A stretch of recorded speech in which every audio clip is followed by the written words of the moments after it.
welcome to the Pages to Pixels podcast, where we talk about new movies or TV shows every week. My name is Kevin, And I'm Rohan. and this week we're talking about Squid Game 2, Squid Game Season 2.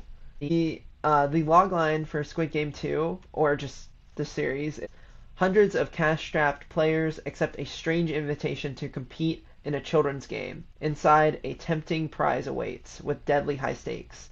A survival game that has a whopping 45.6 billion won prize at stake.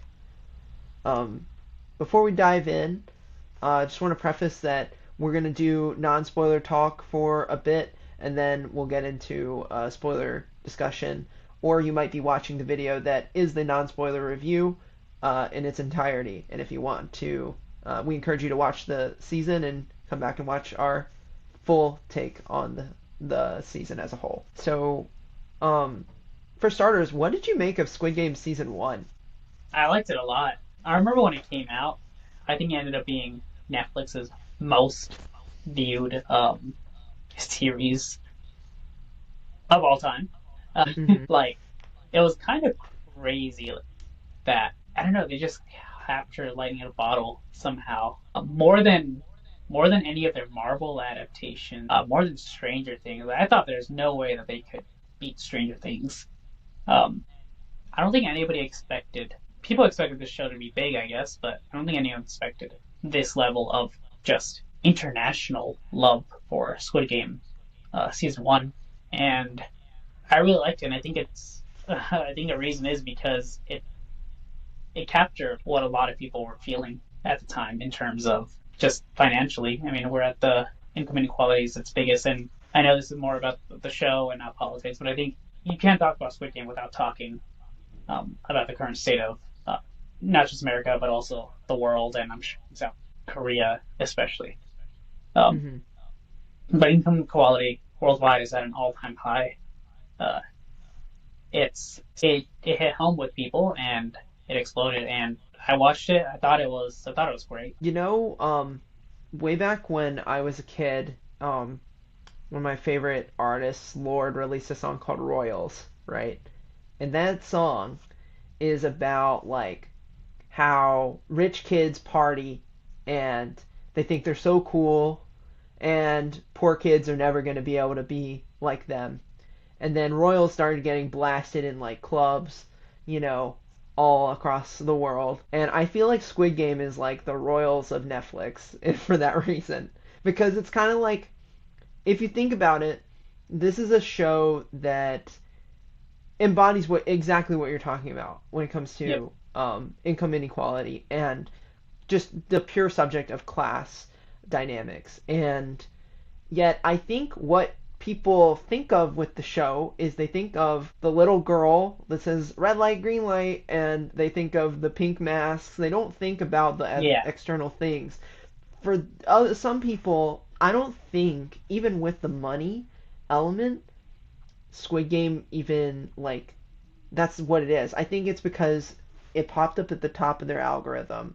It's called Squid Game, and it's very bright and colorful and has a lot of kooky things going on with it. But again, to its credit, I think the show is great. I loved season one. I loved Gi-hun, the main character. I think following him throughout the show, like he was a really great choice. And I think Oh, that yeah, I loved the games as well. Like I think that they all like thematically playing around with like childhood playground games you used to play as a kid are now games that you are staking your whole life on. It makes like I think that it kind of adds to like why would people continue because they think that it's going to be easy and it's not. I mean, I love the casting. I am probably gonna butcher his name. Lee Seung Jae Hmm. uh, plays Gi-hun. Again, I don't know if I'm saying either of those names correctly. I mean, he was great. I almost watched The Acolyte just because of him. I'm gonna echo what you said. I think he's great. I think he's just understanding so well. Just super super relatable. I think, and he does a good job of getting you to put yourself in his shoes. Um, and I think that's part of why the show exploded because I think Yes, I know it's bright, it's colorful, the games are entertaining. I don't think people will watch what the first season was 9 episodes. I don't think people are gonna Hmm. watch 9 hour-long episodes without having something more, without having some kind of attachment to the Right. characters. We were just talking about the Acolyte. Go on YouTube, you watch the fight scene in the Acolyte. They're great, but a lot of people think the show is terrible, even while acknowledging the fight scenes are great because the other stuff didn't work. Right. And I think that it just speaks to the show's success that it was able to get a second season. I didn't really expect it to. I thought it kind of had a limited series vibe to it, where it's like, okay, he beat the game, he's done, you know, it's over. But I'm really glad that they actually expanded this. Um, I almost want to say universe because they Yeah, have, or more so the world, not really the universe, but they've got this mysterious setup with the games, and by the end of season one, you don't really know yeah. really how it was created. You don't really know why. Like you know why and who created it, but you don't know how is it still going. How could this still be something that people do, and why does the government not know about it? Do they know about it? Um, I was with you. When season one ended, I was like, I don't think we need a second season. I was actually a little worried, but then I watched season two. I love season two. I'm actually going to compare it to Stranger Things, probably the second biggest Netflix show of all time, at least scripted. And that's a show that I think should have ended after season one. Now, I like Stranger Things season two. I like Stranger Things season three, and I think there's been a four season or like season four part one or whatever. But I think season one is definitely the peak of Stranger Things, and it's not even close. I think every season has kind of gone slightly down. Still good, still an overall good show because season one was such a high that there's a lot of room to go down before you get into the bad territory. But it's definitely that's the trajectory, at least for me, where it's going. I I agree. I mean, I really like Squid Game season two as well.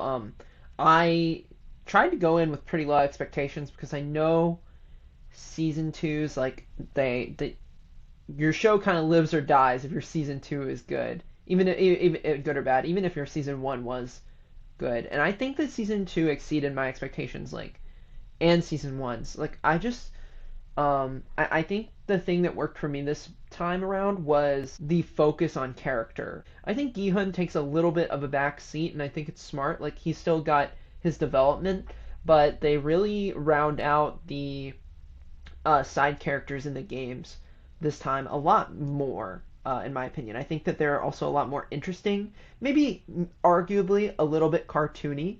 Like I'll go ahead and say Thanos is very much like a Yes, cartoon that's exactly who I villain. thought of. Um, but at the same time, like I think they knew where to focus this time around, and I think that Mm-hmm. with character they really did a good job of consolidating storylines, making interesting plot lines, and doing new things with these characters that it didn't really feel like they were doing in season one's side plots. Yeah, I agree. I think that is one of the things that makes this season stand out. It's the supporting characters. Not to say they weren't good in season one. Two, meanwhile, just has like great character after great character after great character. And then we have some characters who are annoying, but for me, all of the annoying characters are meant to be annoying.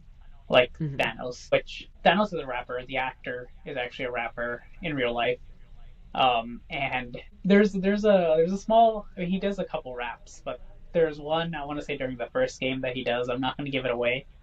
Uh, but watch the episode, watch that scene, and then pause it, go on YouTube or like Instagram or anything, and just search up Thanos rap in other languages.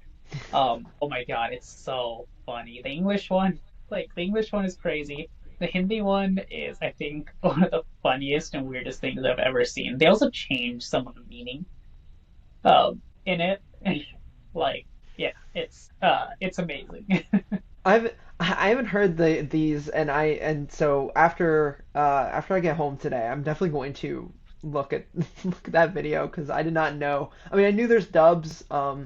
I mean, I don't know when we were gonna make it, but I was going to make the I've done this podcast before, like at the joke. Um, but like I watch it subbed, so like I'm pretty much used to seeing it in its Yeah, native language.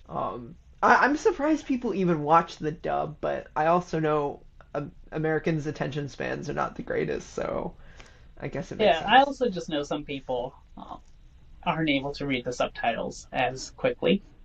Hmm. So the only option is to either watch the dub or to slow it down to like 0.75 or half speed. Again, I would say Um, if you can watch the sub, watch the sub. But if the only way you're gonna watch it is through the dub, I'd rather they watch it dubbed than not watch it at all. there's one big thing before we get into spoilers that I do feel like this season does have, which is an investigation subplot. And Mm-hmm. it particularly takes up the first episode. I did feel that the first episode was okay to be like light spoilery. So I will say like I think the pilot was really good drop into drop back into it. I know that there's some things that happen in it that are kind of confusing to me. In general, what did you make of the investigation, like at the start, and as opposed to like how you feel it came through in the rest of the episodes in the season? I found it interesting in the beginning when Jihoon was the one kind of like spearheading it. Um, and then once he goes back into the games, and then there's the other characters that are doing the investigation themselves, I kind of lost interest. That's how I feel too. It's probably the biggest weak point of the season.